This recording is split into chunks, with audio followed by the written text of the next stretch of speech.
And so this is, everyone's on Jarvis, everyone has the electronic poll pads, and they really worked well last year, but obviously this year, everything is all 159 counties up and running with every single update that we have.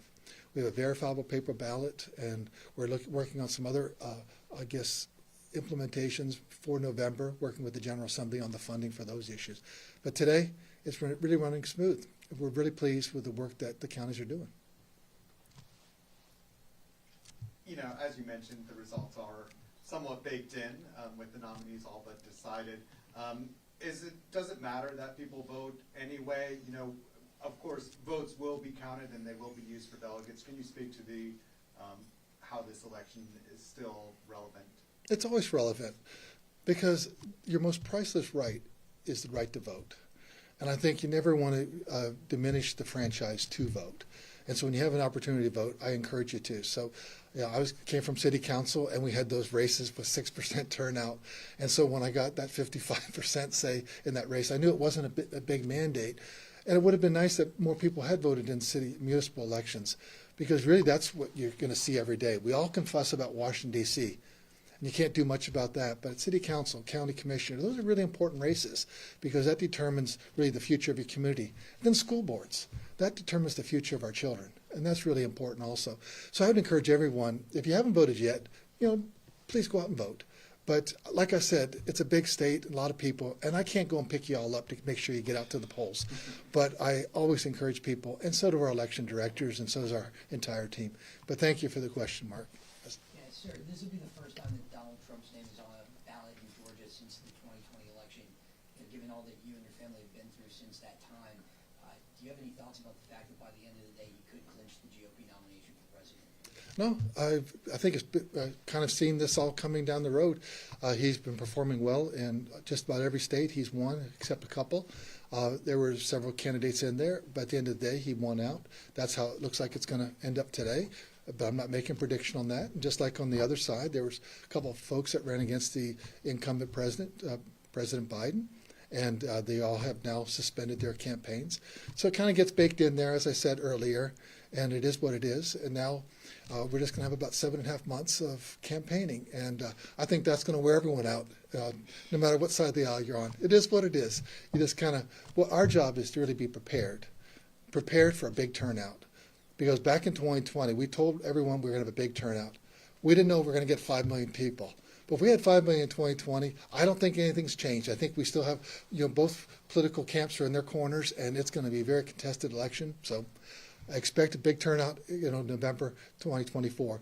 So we're going to probably tell our folks, prepare for 6. We don't expect 6, but we want to, if you did show all up, and we did have 6, would we be prepared for that? So we keep those lines short. I think that was a tremendous thing when we added into state law. Lines have to be shorter than 1 hour. You keep lines short, you get those results posted quickly. That gives voters confidence just because, wow, they do things so efficiently. I can really trust the process. Yes, but we also have a verifiable paper ballot. Also, the General Assembly did put in additional audits. We're going to do that. And so we're prepared for any contingency. We've got a great team up and down the line. Given what happened during the last election, do you feel a need, or not urgency, but maybe a sense of pride to show the world that this is fair and honest, a secure election because of what happened before?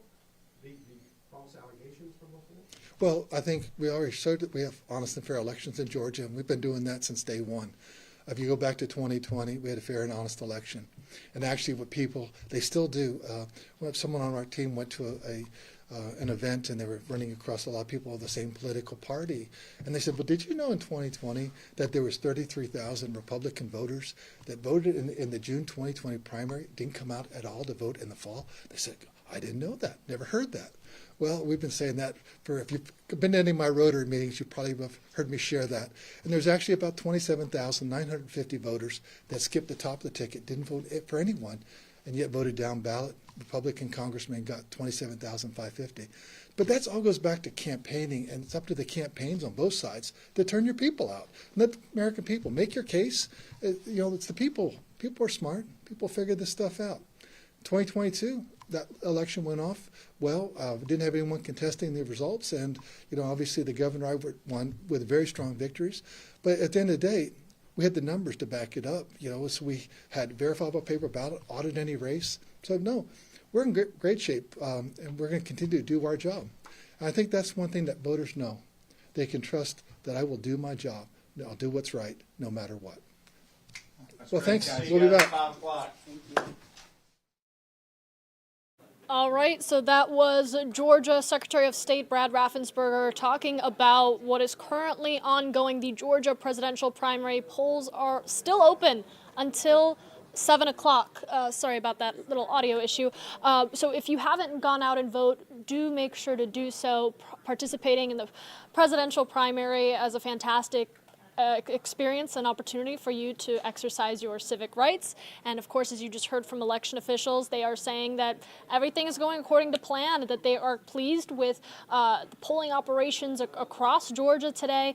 We are expecting another update from the Secretary of State at 6:30 p.m. So we will, of course, bring you out live to those remarks before polls close at 7. And then you can tune in to our team coverage from Atlanta News First, our team of anchors, reporters, staff here at ANF, taking you through election results and everything you need to watch out for as we get more into 2024 and what will be a consequential election year. So, of course, in the meantime, go to our website, Atlanta News First. We have all the details of what this presidential primary entails and what you will want to watch out for in the days, weeks, and months ahead as we get to the general election. Thank you so much for joining us here on Atlanta News First. Plus, our Atlanta News First newscast at 3 starts here shortly. We hope you'll join us for ongoing election coverage and your top headlines.